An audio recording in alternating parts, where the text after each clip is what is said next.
So Right. Oakley stayed in Brazil, and he won lots. Kelly actually won 3 Best in Shows on him while we were there in Brazil.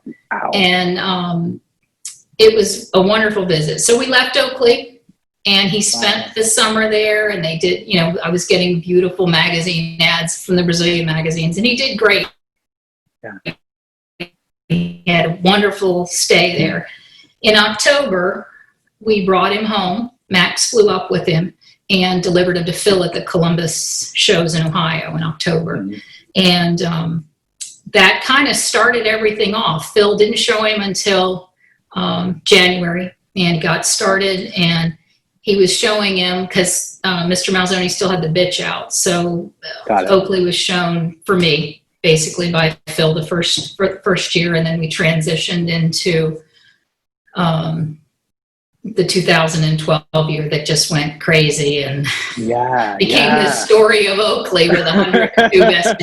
Actually, it took him, I guess he got his first best a few months into that 2011, and then he won the national and the first national in Michigan. And then as we started amping up into the end of the year, he started to take off, and he got a Group 2 at the Garden in 2012. Then he won another national, and I think he finished the year with 80 Best in Shows. The year he was #1 all breed, and he won the second national. And then in 2013, he was spot shown. He won the group at the Garden, which was incredible. Oh my God. And then and that was Karen Wilson? Karen Wilson, right, who I ran into today at the Brittany Specialties. And so he had a great career. I mean, he won another national under breeder judge Joy Brewster, which was quite an honor in 2013. He was Best in Show at Louisville under breeder Pat Lawrence, which was an incredibly emotional win for Phil. Yeah. That was a huge, Louisville's huge, and to win go Best in Show there.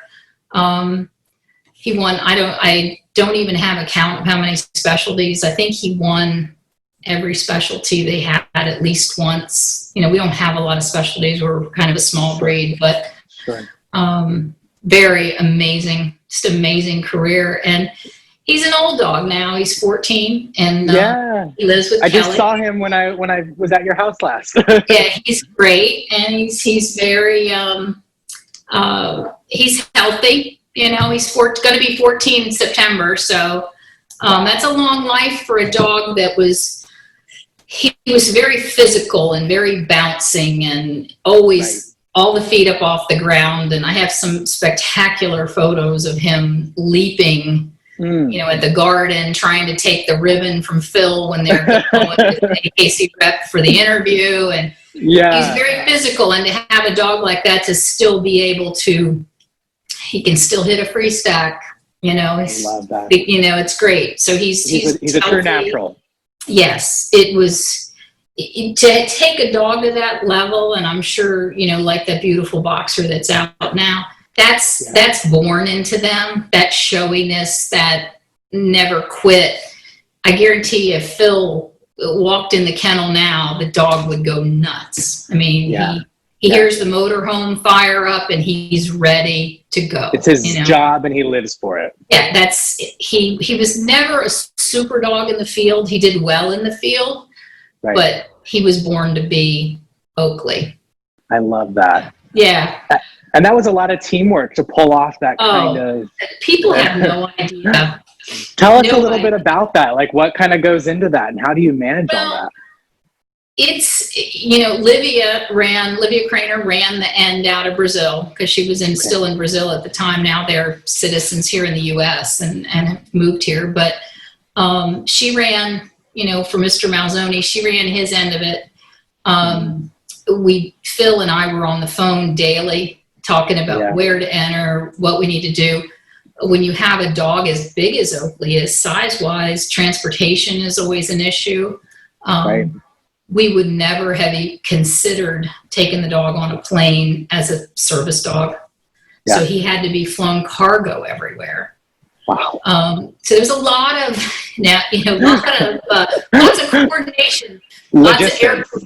lots of the crates getting left at airports because they couldn't use them, or we had Sure. or Phil decided he had to drive, or it was a lot of coordination, getting them to different places, and cross the country back and forth, and a lot of coordination. It was it's hard to even describe, just trying to keep track of where he's entered, Sure. what you're doing. It was a lot. As he went, we went to California, and he got a couple of vests at Wolfstock, and then we went, wherever he needed to go, we were able to take him. And we were very fortunate to have an owner like Mr. Malzoni that was as committed and as excited. Yeah. I have some great pictures of him in Oakley. Oh, I love with that. the ribbons, it Yeah. shows where he would get there, and it was every Best in Show Oakley got was as important as the one he had gotten before. And I went to Brazil with Rubbermaid containers of ribbons, and when I would go to the kennel in Brazil, they were hung up, and there were huge posters of Oakley. There's real pride in the dog. Very much so, and he did Sky and his other big Best in Show winners. He's very devoted to his dogs, and he breeds wire hares. I mean, Kelly and Livia have the breeding program for the wire hares. He has moved on where I've kind of stepped back from the wire hares. Mr. Malzoni and Livia and Kelly have maintained that breeding program. Oh, that's fabulous. Yeah, and it's amazing that connection in dogs, you guys would never cross paths if it wasn't for the fact that you both love this breed. Right, exactly. From different parts of the world. And yep. It really is interesting how we all cross paths, and it's all been a long-term friendship. I mean, Max and Livia are our closest friends, and I spent time with them at Bloomsburg last weekend. Kelly's with them at Canfield, this week. So they're very good friends. And we have other friends. Daniel Brem, that I got a couple of my pointers from in Brazil, is somebody that we're very close with. He came here and went to the Pointer National. We all went together, and a few years ago. So yeah, we've made lifelong friendships with people. I love that. It's more than just the dogs, right? Oh, absolutely. Yeah, when Kelly got married in Belize, half the people that were there were from Brazil that came up for the wedding. So it's lots of friends. That is wonderful. And speaking of pointers, let's talk briefly about what other breeds you have or have been involved in. Okay, well, I have, with the Chinese Cresteds, I actively breed. And Max and Livia, when we were at the shows in Washington, they were like, "Oh, you like Cresteds?" And I said, "I have been trying to get a Crested for about 3 or 4 years, and I haven't been able to get, what I was looking for." And they were like, "Well, we breed them in Brazil." So when we went to Brazil with Oakley, I dropped Oakley off, and Kelly brought home this beautiful little Crested puppy. And that was our first Crested. And we have a litter actually on the ground now that's a week old at the house in Michigan, and with them. And we've had, some very nice Cresteds. They're all Brazilian bred. I did purchase a bitch in the wintertime from Russia that I haven't been able to show because she finished, but we haven't been able to special her because of the shows now. But that's a breed that I really enjoy. And we've had some specialty winners and have done well with them. They have small litters, and it seems like we always end up keeping, as a lot of toy people do, you end up with a few of them. So we have 4 or 5 bitches at Kelly's house, and I have 2 with me, and I have one ready to special at some point, probably next year, I guess, at this point. With how this is going, for sure. Right. And then I have the pointers, and I got the first pointer I guess I got him in 2016, and a very special dog to me. He came right after my husband had passed away, And I got him to do field work because I missed having that connection of going to see our friends and train. Right. So I got the pointer dog, and he's finished in the ring quickly. He's a beautiful dog. And I'm running field trials with him, horseback field trials. Kelly's, my daughter's husband, is a field trial trainer, and he's a field trial judge. Yeah, he judges hunt tests and field trials. So he's training and running that dog in field trials. And then I had hoping to breed this fall, one from Brazil, another bitch from Brazil. And then I had the beautiful Bruce here. Yes. MS on fire, that you know. And we brought Bruce he's here. Now living the wonderful. He is. Was a super dog, and did a decent amount of winning here in the U.S. He's a little bit smaller than most of the bench pointers here.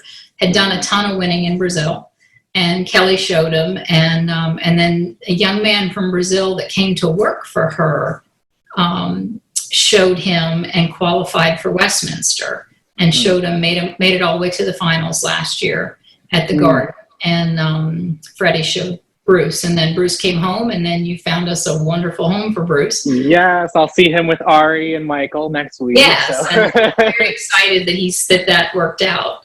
He's living the life. He's living the life, and that's what the show dogs deserve. So we have the 2 pointers, bitches here that I plan on breeding. I enjoy doing the field work. The field trials are a lot of fun. They're horseback. We ride horseback with them. Follow the dogs. And the 2 bitches I have are both finished and very lovely bitches. The one is a half sister to Bruce. Okay. So I'm going to breed her, and I have a bitch from Ash Oldfield and the Spays up in New Jersey that's really pretty, that I'm very excited to breed her. She's Chester Hope lines. So lovely. And then on a whim, I have a beautiful Spinoni bitch. Kind of a weird part of the puzzle, but I was visiting family in Italy about 6 or 7 years ago, and I saw these beautiful Spinoni, and I just became obsessed with them. Wow. And in Bologna, where my family's from, there are a lot of Spinoni, and they hunt over them, and they're a versatile breed as well. They retrieve in the water, they point, track. So I had an opportunity. A good friend who is a wire hair person out west had a beautiful litter, and I was admiring them on Facebook. And I called her and I said, "What are you going to do with this?" There's just one bitch that every time I saw a picture, I was like, "Gosh, she's just lovely." And I had this soft spot for the breed. And she said, we haven't found the right place for her because we want somebody to do field work. We want somebody to show her. And I just jokingly said, "Oh, you should send her to me." Well, 2 days later, she was at Dulles Airport. And ready or not. Yeah. And, I have a farm, and I have, what's one more, right? Exactly. One more? So she's lovely. And I absolutely adore that breed. I think they're a hidden gem when it comes to a family dog. Oh, wow. And the pointers are great with kids too, but the Spinoni is really something special to live with. So especially with your grandson Porter walking around. Yeah, Porter, and then I have 2 others that live on the other side of the farm. My son's are the same age as the 2 boys are the same age, and the little girl's going to be 4. So I have 3 grandchildren here, and they love Josie the Spinoni. So, and the pointers too, but Josie the Spinoni is the star with the kids. Pretty much, yeah. She really is. So, but I love that your life really kind of it demands that the dogs have the temperament, that they have the working ability and the structure, and then that kind of is correlating in the show ring. Does that play into your judging as well? Because I know you're judging a lot now, right? It does. I was at a Brittany specialty today, and I see those dogs going around the ring, but I see them doing a duck search, and I see them, those the Britneys are 30 to 40 pounds, Right. They're not big dogs, but I've seen them carry a goose or, a large bird. And I see that, and I see how bad feet affect a dog that's in the field. So I do with my sporting dogs. When I'm watching them going around the ring, I'm thinking about that dog. Does it have enough neck to carry a bird properly? Does it have the right mouth? Does it have the underjaw? Yeah. And I think it's important for people that judge sporting breeds that they go, and it's like herding breeds. They have to physically be able to do what they're bred for, and you should see that in the ring. We often don't judge them at the pace necessarily that, with the herding dogs, they wouldn't be trotting. They would be moving at a quicker pace, and they would be stopping short and cutting and turning. Same way with the sporting dogs. The Spinoni shouldn't have a big arched neck. They're a big, strong dog, and they have a shorter, straighter neck. And they're, they can pick up the pheasants in Italy are big. They're bigger than the pheasants we have here. So the breeds, a lot of what I see when I'm judging, I think about, what about their feet, their coat. A wire hair with a fuzzy coat is not a functioning dog in the field. I mean, that's the most important part of the breed is that wire coat. It's the second line in the standard, the wire coated breed. And you have to take that into consideration. And when you've seen the dogs work in thick briars and brush and running on corn that's been cut, that's now 6 inches tall, if they've got bad feet, they break down. They can't do the work that they were bred for. So it really does affect, sometimes in a bad way for me, because I take certain faults really at heart. Because you've seen it play out in real life, as opposed to somebody who might just be like, oh, it's the feet, it's tiny, it's down there. A dog that's too big, if that dog gets hurt and you have to carry it out of the field. Sometimes we see some breeds and they're really, really big. They, you look at the standard, they don't have a DQ, but they got, as long as it's balanced, well, that's fine. But when you get to a certain point and you have to carry a dog, a sporting dog out of the field that's been injured, the standards are written to be interpreted. I agree, but you have to think, okay, they say this should be 24 inches or 26 inches. That's why it's there, because if you have a wire hair that's more than 26 inches, they're getting heavier, harder. They're not going to last as long. It's it takes more muscle, more heart, more lung. It's just too much. The field dogs need to be the size that the standard states. I love that, and I think that's probably why those standards were written the way that they were when they were written. Absolutely, not just arbitrary. They're not they didn't just make that up. That was what they figured was the ideal size for that breed to work.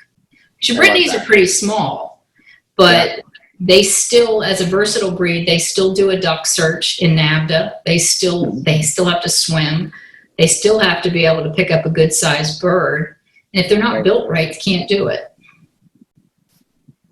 Might be able to do it once, but they can't do it all day. They won't be able to do it all day. And once you're all the way out there, they need to keep working. Otherwise, exactly. My son goes to North Dakota to hunt with his wire hairs, and that's a long 8-hour day of running in North Dakota. Long, cold, nasty, and unforgiving. And if they're bad coated and they're absorbing a lot of water, they're cold. When they come in, they don't dry off fast. They're, the day, if they have a soft, fuzzy coat and the water soaks in, it takes them longer to dry off, longer to warm up, burns up more energy. Yeah. And the dog can't do its job. Can't do its job, right? I love that. Well, this has been so educational for me. I've loved learning about, the function behind sporting breeds, and especially the story of Oakley, I find particularly impressive, because that's a dog that's a once in a lifetime. Oh, definitely. I don't think I could do it again. We got to the garden in 2013 and it was like, whew, are we really going to be able to hang on to do this? Still needed, I guess, 20 best in shows. Yeah. And all you want is a vacation. It's daunting. It was a daunting task. But we did it at our own pace through the next year. And then, Oakley did a victory lap and went back to Brazil and hung out at the farm in Brazil for a little while. And then And then he did a victory lap down there, and then he came back home, and he's been back with Kelly ever since. And he's, of course, obviously he would never go back in a ring. We didn't do the vet or anything. He made his mark on history. Yeah, he made his mark on history. So we kind of are leaving it at that. So that's what makes a dog great, for sure. Exactly. I love that. Well, thank you so much for joining us today, Claire. It was an absolute pleasure. From everyone at Canine Chronicle TV, wishing you all the best and stay safe.